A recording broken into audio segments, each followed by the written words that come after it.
réalité, de ce la sont vie des des annonces Français. notamment faites mardi soir par Emmanuel Macron, qui a parlé par exemple de rendre le théâtre obligatoire.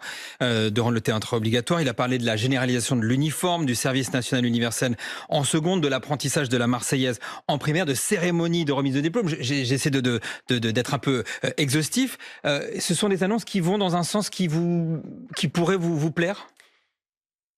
La réalité, c'est pas ça, en fait. La réalité, c'est qu'en France, aujourd'hui, à 18 ans, un jeune sur 5 ne sait pas lire le français. La réalité, c'est que nos élèves sont les derniers d'Europe en mathématiques.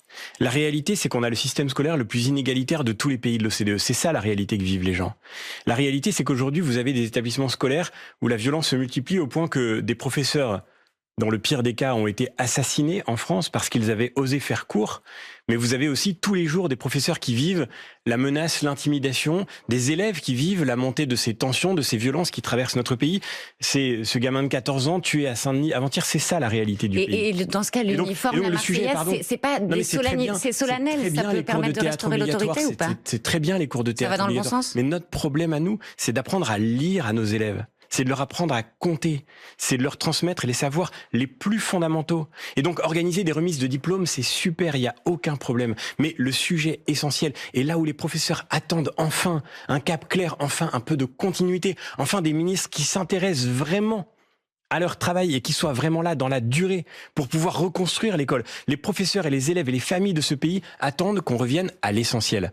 Comment est-ce qu'on va réussir à reconstruire une école qui transmette les savoirs fondamentaux? Et quelle serait la première mesure à prendre selon vous? Mais les premières mesures à prendre, c'est d'abord de mieux former les professeurs, de mieux accompagner les professeurs, de mieux rémunérer les professeurs pour rendre le métier plus attractif. Tous les systèmes scolaires qui fonctionnent en Europe sont les systèmes qui ont le plus investi sur la qualité de l'enseignement, sur la qualité des professeurs. Aujourd'hui, on a des professeurs qui sont abandonnés, c'est le fameux pas de vague devant les difficultés qu'ils rencontrent. On a des professeurs qui sont trop mal payés malgré les revalorisations récentes qui étaient nécessaires mais qui sont encore trop faibles. On a des professeurs qui sont souvent d'une certaine manière laissés, je le vois avec je l'ai vécu moi-même comme professeur dans l'enseignement public. Je le vois avec mes propres élèves qui sont devenus professeurs, qui ont embrassé ce métier magnifique mais qui sont envoyés dans les établissements les plus difficiles au début de leur carrière, sans avoir été vraiment préparés à ce que aujourd'hui l'enseignement exige de la part d'un jeune professeur. Donc tout ce travail-là, mais encore une fois, il faudrait développer longtemps. Et surtout, il faut qu'on arrête de disperser l'école.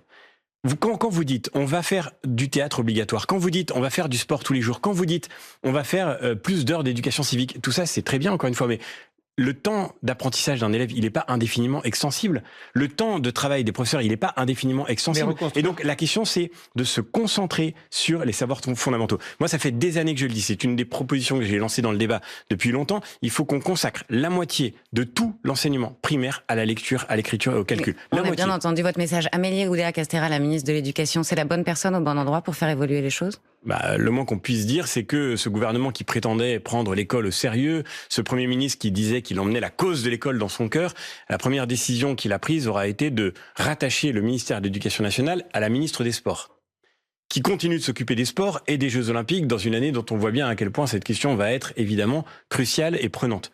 C'est, encore une fois, un signal très étonnant. Je crois que l'école a besoin de temps, elle a besoin de durée. Le Premier ministre a été ministre de l'Éducation nationale pendant 4 mois et demi. Il semble que ça suffise à constituer un magnifique bilan. Le fait est qu'aujourd'hui, on a besoin d'enfin un peu de sérieux. Et je ne reproche pas à Amélie Oudéa-Castéra de s'engager sur ce sujet. Mais là encore, le moins qu'on puisse dire, c'est que au fond, ça me fait penser à ce mot de Beaumarchais dans le mariage de Figaro, il fallait un calculateur, ce fut un danseur qui l'obtint. C'est-à-dire que on aurait besoin de gens qui connaissent un peu la cause de l'école, qui connaissent un peu l'enseignement, qui connaissent un peu l'éducation nationale. Amélie Oudéa-Castéra, je ne sais pas par quel moment dans son parcours elle a pu acquérir une compétence sur ce sujet. Et malheureusement, les maladresses qu'elle a commises, les fautes même qu'elle a commises dès le début de sa mission, montrent bien à quel point, à un moment, quand vous dites à votre majorité, à votre gouvernement, comme le faisait Emmanuel Macron, soyez fiers d'être des amateurs, à la fin, il y a des conséquences, et ces conséquences, c'est les Français qui les payent.